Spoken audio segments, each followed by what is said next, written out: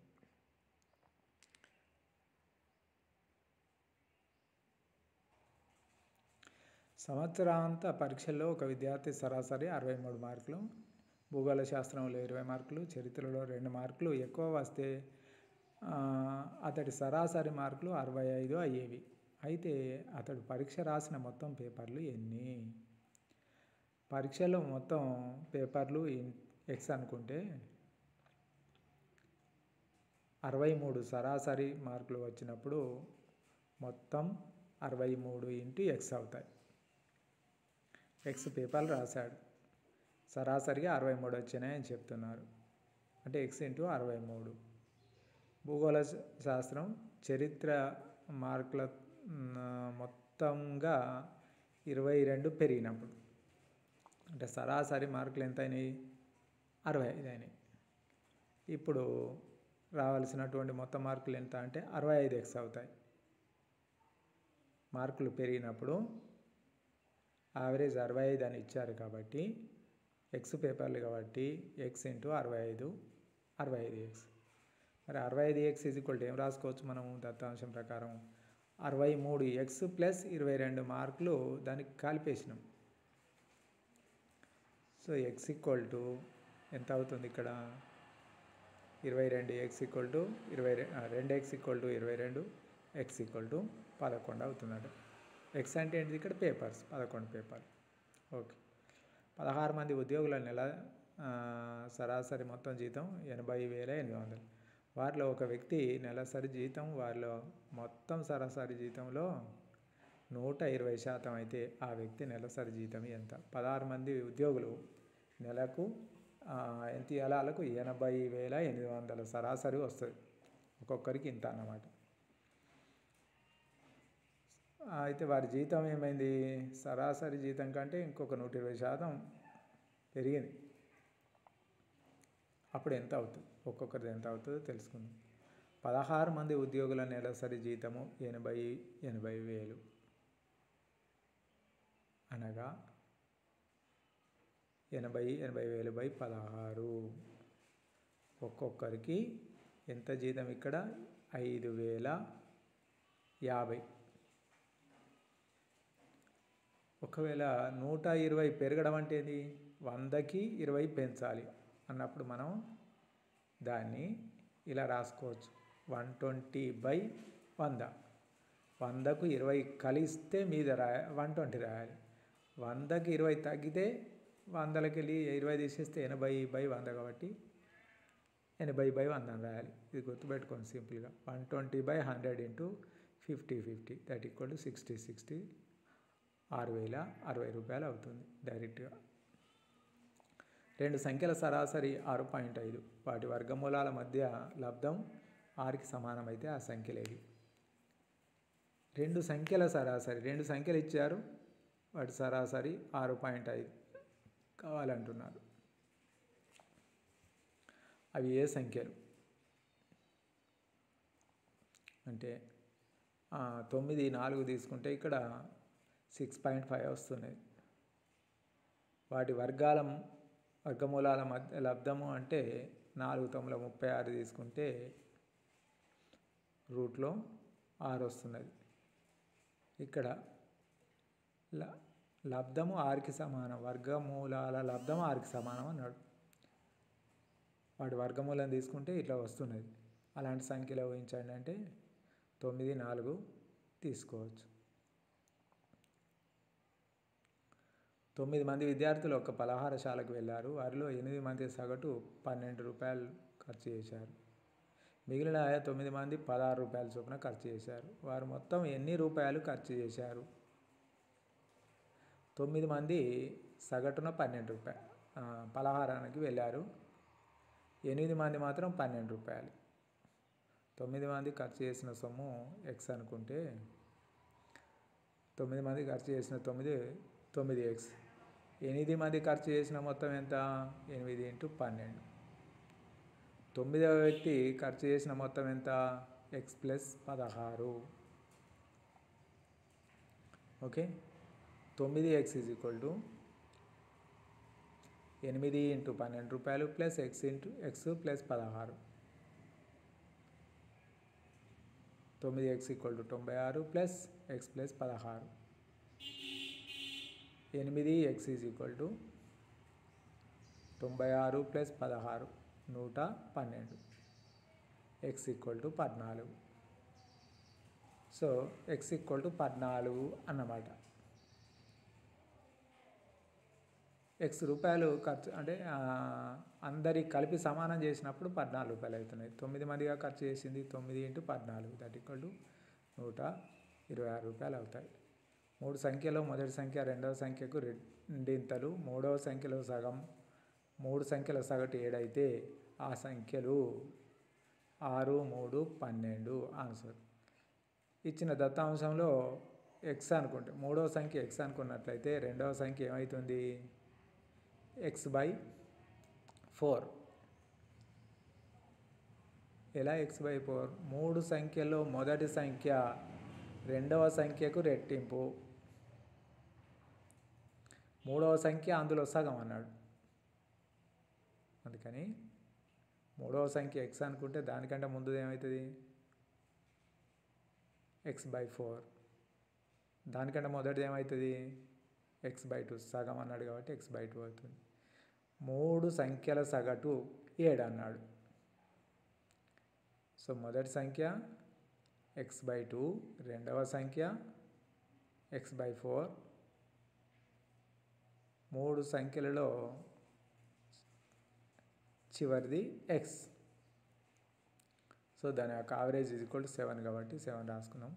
అప్పుడు x/2 + x/4 + x/3 = 7. ఈ 3 ఆడి తీసుకపోతే 21. 2x + x + 4x = 7x/4. 4 4 cancel. x ఏమొస్తుంది? 7 × 12/7 = 12 ఆన్సర్.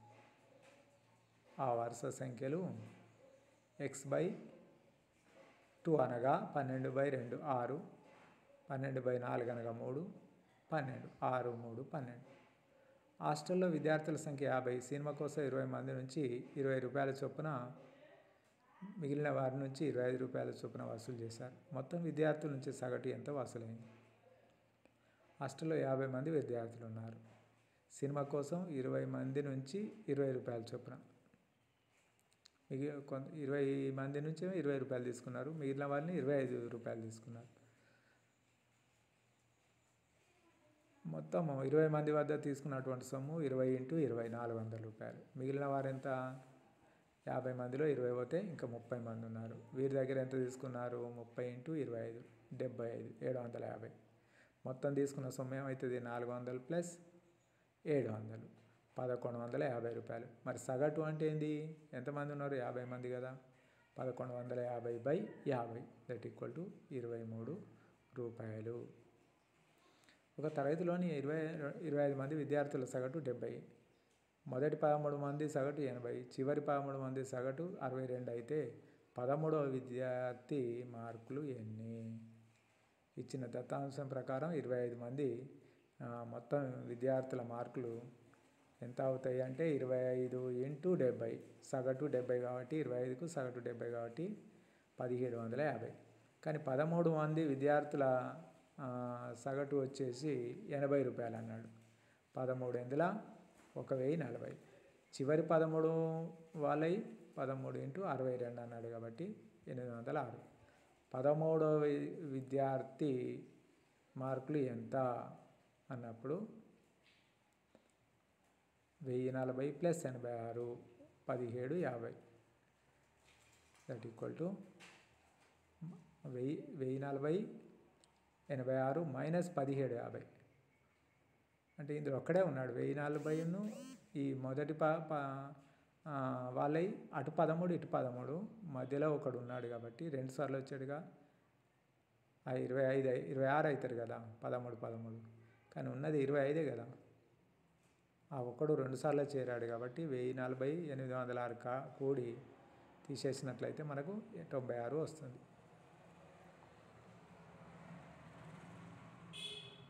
3 సంవత్సరాల క్రితం 5గురు సభ్యులున్న కుటుంబం సరాసరి 16 సంవత్సరాలు. తర్వాత ఇంట్లో ఒక అమ్మాయి పుట్టింది. ప్రస్తుతం కూడా ఆ కుటుంబం సరాసరిలో ఏమాత్రం మార్పు లేదు. అయితే అమ్మాయి వయసు ఎంత? 3 సంవత్సరాల కింద 5గురు సభ్యులు 16 అంటే 16 × 5 = 80. ప్రస్తుతం 3 ఏళ్ళు అయింది అంటే 5 × 15 కలుపుతాం.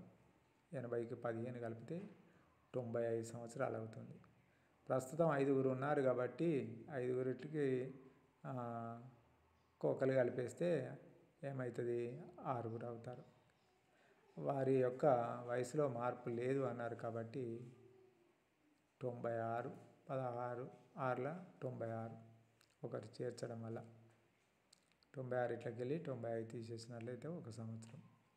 ఒక పరిశీలనలో 20 అంశాల సగటు 12.5. అయితే ఒకటి పొరపాటు వల్ల 15కు బదులు -15 అని తీసుకున్నారు. సరిచేసిన తర్వాత సగటు ఎంత? 20 అంశాల్లో 20 × 12.5 12.5 యావరేజ్ ఇచ్చారు కాబట్టి 20 ఒక అంశాన్ని ఏం చేసినాము? -15గా యాడ్ చేశాను. అసలు +15 రావాలి. అప్పుడు ఏమైనా అవుతుంది? మైనస్ అవుతుంది కాబట్టి మళ్ళీ 30 కలిపితే టోటల్ 280/20 దట్ ఈక్వల్ టు 14 అవుతుంది. 5 క్రికెట్ మ్యాచ్ల స్కోరు 30, చివరి 2 మ్యాచ్ల సగటు స్కోరు 27 అయితే మొదటి 3 మ్యాచ్ల సగటు స్కోరు ఎంత? 5 క్రికెట్ మ్యాచ్లకు ఒక్కొక్క దానికి 30 చొప్పున యావరేజ్ తీసుకుంటే 5 30 150 స్క్వేర్ చేసింది అన్నమాట. చివరి 2 మ్యాచ్లు మాత్రం 27 చేశారు కాబట్టి 2 × 27 54. మరి మొదటి 3 ఎంత అంటే 150 ఇట్లకి వెళ్ళి మనం 54 తీసేస్తే ఎంత? 96 అవుతుంది. ఆ 96 ఎన్ని మ్యాచ్లు చేసినట్టు? 3 మ్యాచ్లు కాబట్టి 96/3 యావరేజ్ 32. ఆది సోమ మంగళ బుధవారాల సరాసరి 24 సెంటీగ్రేడ్ల ఉష్ణోగ్రత. సోమ మంగళ బుధ గురువారాల ఉష్ణోగ్రత 26 సెంటీమీటర్లు. ఆదివారం ఉష్ణోగ్రత 20 అయితే గురువారం ఉష్ణోగ్రత ఎంత? సోమ మంగళ బుధ వారాల ఉష్ణోగ్రత 3 రోజులు కదా. సోమ మంగళ బుధ వారాలు ఆది సోమ మంగళ బుధ 4 వారాలు 24 × 4 96. సోమ మంగళ బుధ గురువారాలు 26 × 4 104. గురువారము ఆదివారము ఉష్ణోగ్రతలు ఇక్కడ ఆది సోమ మంగళ బుధ, ఇక్కడ సోమ మంగళ బుధ గురు. ఈ రెండు ఇట్లకి వెళ్ళి సోమ మంగళ బుధ కామన్గా ఉంది. ఆది గురు రెండు తీసేసినట్లయితే గురువారం మైనస్ ఆదివారం ఈజ్ ఈక్వల్ టు 104 మైనస్ 96 8 డిగ్రీలు. మరి గురువారములోకి వెళ్ళి ఇక్కడ ఏమన్నాడు, ఉష్ణోగ్రత ఆదివారం ఉష్ణోగ్రత 20 డిగ్రీలు అయితే గురువారం ఉష్ణోగ్రత ఎంత అన్నాడు. సో ఆదివారం ఉష్ణోగ్రత తెలుసు మనకు, గురువారం మైనస్ ఆదివారం ఈక్వల్ టు 8, ఆదివారం 20 తెలుసు. 20 తీసుకొస్తే గురువారం ఉష్ణోగ్రత 20 + 8 28 అవుతుంది. Okay, thank you.